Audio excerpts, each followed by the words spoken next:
Hi everyone, today I'll be discussing 7 tips to help you take charge of your financial life in the new year. By the end of this video, you'll know how to set up a game plan to get your financial house in order and maximize your growth potential. My name is Carolyn, and I'm an attorney and a real estate broker, and I've been investing for over 20 years, and I would love to share what I've learned to help you fast track your wealth goals. So the overall theme for this video is to run your personal life like a business. The most successful companies have certain strategies and take certain steps to foster healthy growth. These steps are translatable to individual financial planning. For example, companies know what they stand for and what they want to achieve. They prepare mission and vision statements. They know their numbers. They prepare financial statements. They know their assets and liabilities, their top line, their expenses, and bottom line.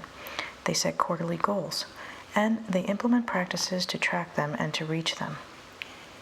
The next steps are designed to help you adopt these practices so that you can be an effective CEO and take charge of your personal financial life. Step 1, take stock of where you stand financially. We can adopt these corporate financial statements to make our own personal financial statements, and it doesn't have to be as scary or as complicated as that may sound. Why is this important? 2 main reasons. First, if you're watching this video, chances are you want to improve your financial standing. That's most of us. That requires change. To make a move, you need to first know where you are so you can plan your move accordingly. Second, knowing how to read a financial statement is very important to your financial IQ and therefore your financial improvement. Now, this doesn't have to be complicated or time-consuming. All you need to know to start is this. An income statement tracks your income minus your expenses. The balance sheet tracks your assets minus your liabilities. Your assets are things that put money in your pocket, and your liabilities are things that take money out of your pocket. To set up an income statement, all you do is write down your income and subtract your expenses. If you do nothing else, if you take nothing else from this video, I urge you, please track your expenses. It is the single driver that will make everything else work. It is so important. Every company regularly tracks its expenses. Most wealthy people do this as well because it is critical. If you've had problems, if you've stumbled, which we all do, but if nothing seems to be working for you, or if you've tried everything else, please try to do this. And you don't have to make this, some people recommend that you go back several months and track your past expenses, and that is a worthwhile exercise. But if that is your roadblock, if that's the idea of spending that amount of time is what's keeping you from doing this, then forget about it. Just start today. Just start tracking your expenses from today. You'd be shocked at how much money you can find to put towards your goals if you just do this regularly. You literally can take a few minutes. There are apps you can download like Mint and Personal Capital, which are free to use. They do have paid versions, but you don't have to use them. You can just stick with the free version. And personally, I use a spreadsheet. And even with a spreadsheet, it only takes me 5 minutes. I do it in the morning when I drink my coffee, and you just try to do it religiously. Just make it a habit and do it every day. 5 minutes. I promise you, if you do nothing else, this can change your life. Step 2, write your mission and vision statements. Who do you want to become? Successful companies typically have a mission and a vision statement. Companies need to be profitable to survive over the long term. They need to be efficient with their time. The highest level leaders of the company have a hand in setting the vision and mission. They wouldn't take the time to do this if it wasn't a valuable exercise. Tesla, Apple, Amazon, Google, they all have mission and vision statements. The reason they do this is it helps the company focus on what is important to that company's success and helps ensure that the company and the people working there have the right mindset and that their actions are aligned with their goals. You can get the same benefit, and it doesn't have to be a long or complicated process. Take 15 minutes. Here's the quick and simple version, and I urge you to actually write this down. Why? Because if there's anything I've learned as a lawyer, it's that words have power. They can make things happen. Writing things down will give you clarity of mind. It will force you to focus on what really, truly matters to you and is the most efficient way to lay out a plan that works. To set up your mission and vision, think about what you stand for and what is most important to you. Your vision is who you want to become. How do you define greatness? If you could become anyone, who would that be? This is your vision. Try to get specific. Instead of, I want to be rich, you can say, I want to become a financially savvy person who has reached financial freedom and who spends time helping others on my terms. This is one example. Insert whatever you like. It's important that you think of your vision not in terms of what you want, but rather who you want to become. Authors like James Clear, Jim Rohn, and Tony Robbins have all underscored the importance of your personal development. Jim Rohn says, you can have more than you've got because you can become more than you are. And the other side of the coin reads, unless you change how you are, you'll always have what you've got. Now for the mission. Your mission is who you are and how you plan to reach your vision. It is the bridge to your vision. Going back to the theme of running your life like a company, and one that ties in with our vision example, your mission might be something like, I am an effective CEO of my life, and I engage daily in habits that grow my wealth. Or as another example, if you have kids or one day may have kids, your financial vision might be to leave a legacy of wealth for my children's children. And your mission might be, I am educating myself and my children on how to maximize and maintain wealth, and I routinely set a healthy example of wealthy habits for them. Now, part of the reason you do this is that you need to have the right mindset if you're going to have real success. Your actions are a part of your thoughts. It is important that you believe in yourself. Another key point is to work into your vision and your mission who you are doing this for and why you are doing it. Is it for something you stand for financial freedom, for recognition and a sense of achievement, for your kids or those you love, for your community? You will need to have the resolve to push through and keep going when things get tough, which they inevitably will, and this is what you hang on to in order to make it through. Jordan Belfort, also known as the Wolf of Wall Street, was asked about what motivated him, and in response, he said that in his darkest moments, when he was lying in bed in jail at night, he would picture the faces of his kids. He made a vow that there was nothing he wouldn't do to prove to his kids that he could turn things around and make things right. He makes a profound point. He says, your why is never about you. So when you look at your vision, think of who you want to become, why, and also for whom. Step 3, set up a strategic plan. Okay, so the vision and the mission give you the overview, but you need to pair them with actionable steps. This is how you're going to achieve your mission and in turn your vision. It is essentially goal and objective setting. There are a multitude of ways to do this. There are, for example, SMART goals: specific, measurable, attainable, relevant, and time-based. There's also OKR, which stands for Objective and Key Results, and has been used at places like Google and is described in the book High Output Management. There's also 4DX, which comes from the 4 Disciplines of Execution book, and a lot of these are designed to help drive achievement of corporate goals through employee management, but again, they're translatable to your own personal financial life. We could spend a lot of time on these, but for now, I'm going to try to focus on their commonalities. And the first of these is to focus on only one or at most a few goals at a time. The idea is to find the smallest number of things that, if you could achieve them, would make the most difference. This will have the biggest impact on your life. If you try to do too much at the same time, you dilute your energy, spread yourself too thin, and end up accomplishing far less than if you focus on the few.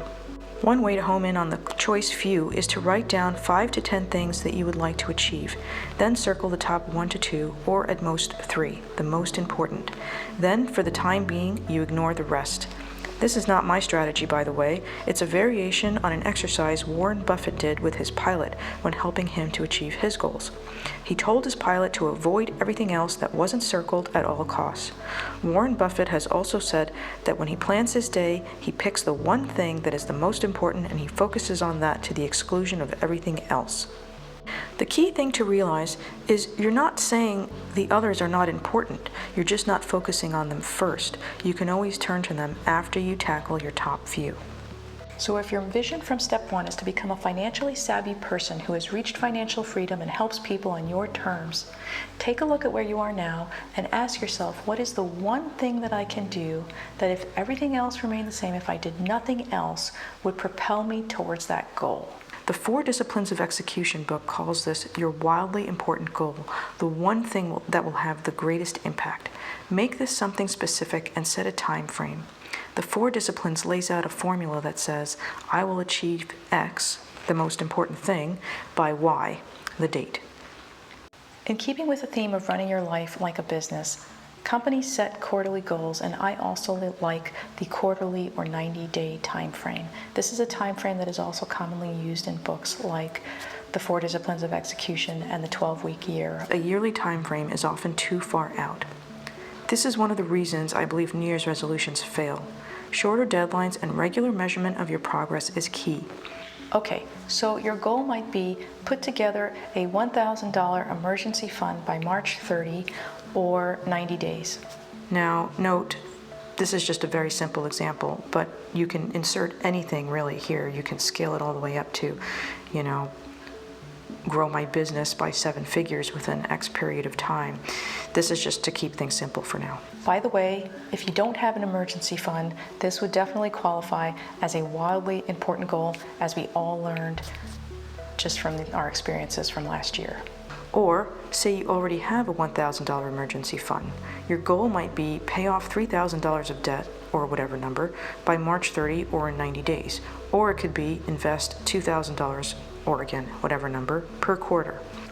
Or it could be something like increase my gross income, which in company speak is your top line, by X amount by Y date. You can also tack these together. So, for example, for the first quarter, you focus on building your $1,000 emergency fund, or first 2 quarters, or whatever it takes.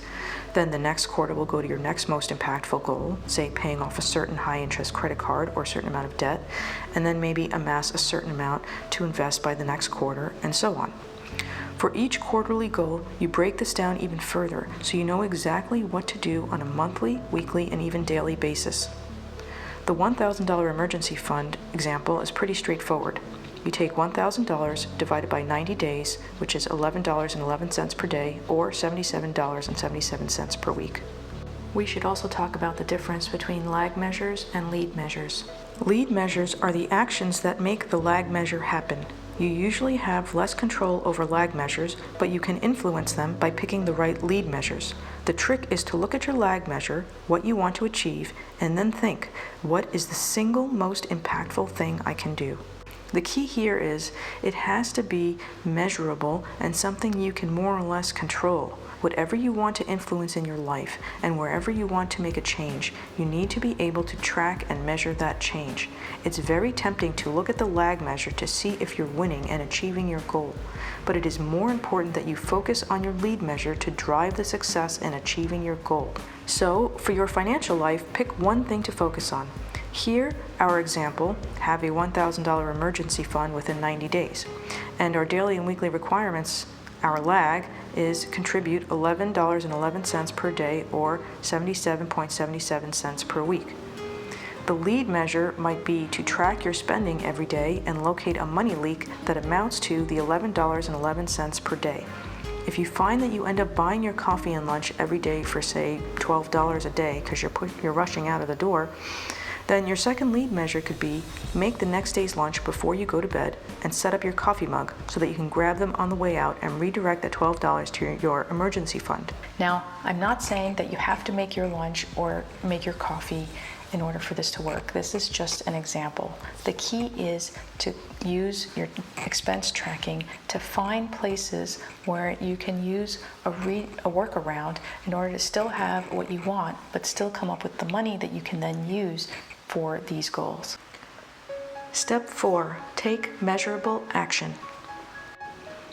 Okay, so step 4 is a continuation of step 3.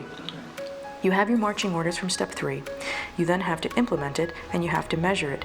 Each day, track whether you're doing the thing you said you would in order to come up with the funds to reach your goal.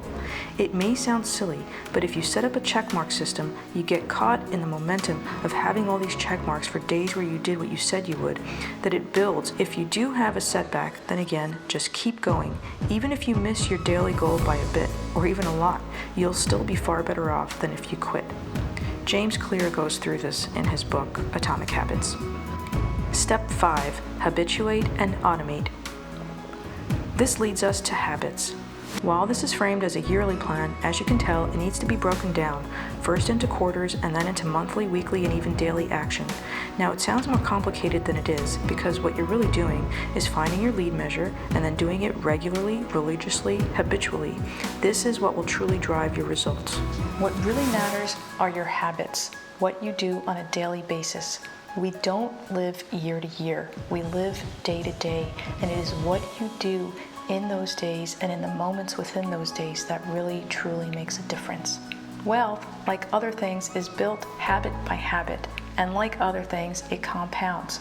When you build one good habit and then layer it with other good habits, it compounds. In the same way, money compounds, habits compound, knowledge compounds, and even execution compounds. So your lag measure is the result you want, the lead measure is how you get to that result, and the habit is the regular application of that lead measure. You should also make tracking your execution of your lead measure a habit, which we'll talk about next. Now again, if you get nothing else from this video, the one habit we can all use is to track our expenses daily. Please give this a try. The book, The Power of Habit by Charles Duhigg, teaches us to link a new habit to an existing habit in order to adopt it more easily. So you can say, when I do X, insert whatever thing you want, I will also do Y. For example, when I drink my coffee in the morning, I spend 5 minutes tracking my expenses. You can apply this to any habit really. Say from our above example, when I get ready for bed, I'll make my lunch and set up my coffee mug. Or when I buy myself a treat or eat at a restaurant, I will deposit an equal amount into an investment account. Or when I deposit my paycheck, I will immediately deposit $10 into an emergency fund. Step 6, track your progress. Now, again, this carries over from the prior steps. It is absolutely key that you track your progress. This will help ensure you stay on track and reach your goal. With our Save a $1,000 Emergency Fund example, whether or not you are on track is straightforward. If you save the $11.11 per day, you know you will meet your goal. However, some goals are not as straightforward. If your goal was to increase your income or your top line in company speak by, say, $12,000 per year, you're going to want to make sure that your lead measure is driving the lag measure. Here, $12,000 per year or $1,000 per month or $230.14 per week or $32.87 per day.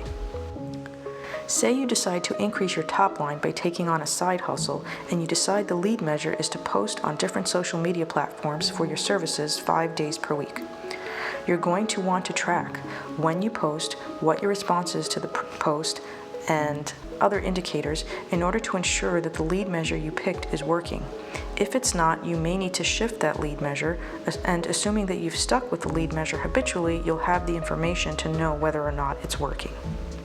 Ideally, you would want something visual that you can look at and immediately tell if it's working. The 4 Disciplines book calls it the scoreboard, where you put your wildly important goal, your lag measure, and your lead measure. They are highly visual. Think of a sports scoreboard. You can glance at it for a few minutes and know exactly what's going on, who's winning, and by how much. If nothing else, you can use the checkmark system. You set up a table with the days of the week and you put a check mark for each box where you complete the task and the result, such as the amount saved. It seems simple and inconsequential, but you can really get hooked on seeing those check marks build. Step 7, find an accountability buddy. Try to find a buddy, someone you trust, who you can share your progress with. This is Discipline 4 of the 4 Disciplines, and they find it to be so important that they say, until you apply Discipline 4, your team isn't in the game. They define this as a rhythm of regular and frequent meetings of a team that owns a wildly important goal. It's based on accountability. People tend to act differently when they are accountable to another person. This is why it helps when, say, you join with a weight loss buddy for a morning jog, or Weight Watchers where they have regular weigh-ins. The same is true with money. I know money can be a bit touchy, and you don't have to reveal your whole financial life. You can simply pair up with someone who has a similar goal and touch base on the goal itself. Or, say with the example where you prepare your own lunch or coffee, if possible, you can do this with someone from work, and you get together for your bag lunch meeting and talk about your progress. The other reason you want a buddy is you'll likely do better if you have someone who will help you to keep going during the times when you lose heart. When you first start out, it's natural to have a lot of energy and intensity. That can hold you for a time, but it's also natural as time passes to sometimes feel like you are slogging along. Or you can hit a real rough patch. This is when having a buddy can make a huge difference. Admiral William H. McRaven is a 4-star admiral and Navy SEAL who served as commander of all U.S. Special Operations Forces. He gave the commencement speech for the University of Texas at Austin in 2014, discussing life lessons he learned from Navy SEAL training, which went viral. He later wrote a book called Make Your Bed: Little Things That Can Change Your Life and Maybe the World, which is based on that speech. In that book, Admiral McRaven discusses the importance of finding someone to help you in life, and he notes that sometimes you can do everything right and still not succeed. We all fail at times. Don't be afraid of this. It's part of life. But also, don't let it get between you and where you want to go and who you want to be. So if nothing else, I hope that this video serves as that reassurance for you. I know everyone watching can succeed and take charge of their personal financial life. So when you hit the bumps, and you will, we all do, just remember, keep going. There are people who believe in you. I hope this video was helpful to you, and if you did like it, please feel free to give it a like. I would love for you to join the community and subscribe, and of course, feel free to comment below. And I hope you all are doing well, and I look forward to seeing you in the next video. Thanks. Bye-bye.